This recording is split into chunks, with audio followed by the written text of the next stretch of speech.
దుర్గా భక్తి న్యూస్కు స్వాగతం. శ్రీ క్రోధినామ సంవత్సర ఉగాది శుభాకాంక్షలు. మంగళవారం ఏప్రిల్ 9వ తేదీ 2024 సంవత్సరం. శ్రీ క్రోధినామ సంవత్సరం ఉత్తరాయణం, వసంత ఋతువు, చైత్రమాసం, శుక్లపక్షం, పాడ్యమి రోజున ఉగాది పండుగను సంవత్సరం ప్రారంభమవుతుంది.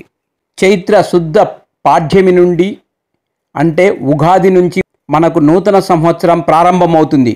అలాగే ఋతువులలో తొలి ఋతువైన వసంత ఋతువు మొదలవుతుంది. వసంత ఋతువు ఎంతో ప్రాముఖ్యత ఉంది. శిశిర ఋతువు శిబిరంలో ఆకులు రాల్చి సర్వస్వం కోల్పోయిన ప్రకృతి కాంత నవపల్లవాలతో చిగిర్చి పూల సోయాగాలతో కనువిందులు చేస్తూ సుగంధాల సేవలతో ప్రకృతి పురుషునిగా మకరందాల విందులు అందించే ఈ వసంత ఋతువు అంటే గుణరహితుడైన ఆ పరమాత్మకు కూడా ఇష్టమే. వసంత ఋతువులోని దేవదేవుడైన శ్రీ మహావిష్ణువు పరిపూర్ణమైన మన మానవునిగా అవనిపై ఈ భూమిపై అవతరించాడు. అదే శ్రీరామ అవతారం.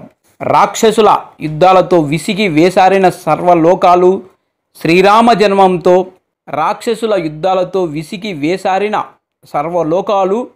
శ్రీరామ జననంతో మంచి రోజులు వచ్చాయని సంతోషించాము. శ్రీరాముడు పుడుతూనే సకల జీవకోటికి ఆనందాన్ని కలిగించిన వాడు శ్రీరాముడు.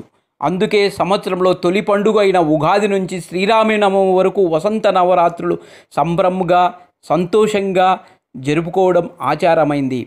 రాక్షస బాధలతో శోకమయంగా గడిపిన రాత్రులు పోయి ఆనందపరవశమైన నవరాత్రులు వచ్చాయి అని అర్థం.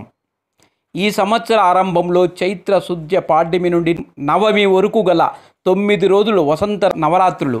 అర్ధ సంవత్సరం గడిచిన తర్వాత శరదృతువు ఆరంభంలో ఆశ్వయుజ శుద్ధ పాడ్యమి నుండి నవమి వరకు గల 9 రోజులు శరన్నవరాత్రులు అని వ్యవహరించబడతాయి. వసంత నవరాత్రుల్లో శ్రీరామచంద్రుని మనం ఆరాధిస్తాం. రామచంద్రుడు పురుష రూపంలో ఉన్న లలితాదేవి అని సాధకుల విశ్వాసం. శ్రీరామో లలితాంబిక అని పురాణాలు వివరిస్తున్నాయి. నేటికి ఉత్తర భారతదేశంలో రామలీలా మహోత్సవాలు అనే పేరుతో నవరాత్రి ఉత్సవాలలో దేవీ పూజలు నిర్వహించే సాంప్రదాయం ఆచరణలో ఉంది. శవన్నవరాత్రుల్లో దేవిని ఆరాధించడం ఆచారం.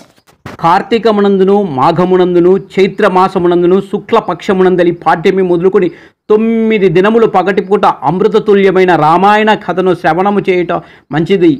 శుభదాయకమైన శ్రీరామ వృత్తాంతము ఈ విధంగా ఆస్వాదించిన వానికి ఉత్తమమైన మనోరథములన్నీను ఈడేరును. అతడు సకల పాపముల నుండి ముక్తుడగును. మరియు అతనితో పాటు అతనికి పూర్వీకులైన 10 తరముల వారును తర్వాతి 10 తరముల వారును పరంధాములను చేరుదురు. అట్లు చేరిన వారికి ఇక ఎన్నడూ దుఃఖములే ఉండవు. చైత్ర కార్తీక మాఘమునందు గల శుక్లపక్షముల యందు పాడ్యమి మొదలుకొని 9 దినములో రామాయణమును పారాయణం చేయుట మిగుల ఫలప్రదము. అట్లే దీక్షతో దానిని శ్రవణం చేయుట కూడా తత్ఫలితము లభించును. మా ఛానల్ లైక్ చేయండి, సబ్స్క్రైబ్ చేయండి. మీ అభిప్రాయాలన్నీ కామెంట్ రూపంలో తెలపండి. నచ్చితే షేర్ చేయండి. జై శ్రీరామ్.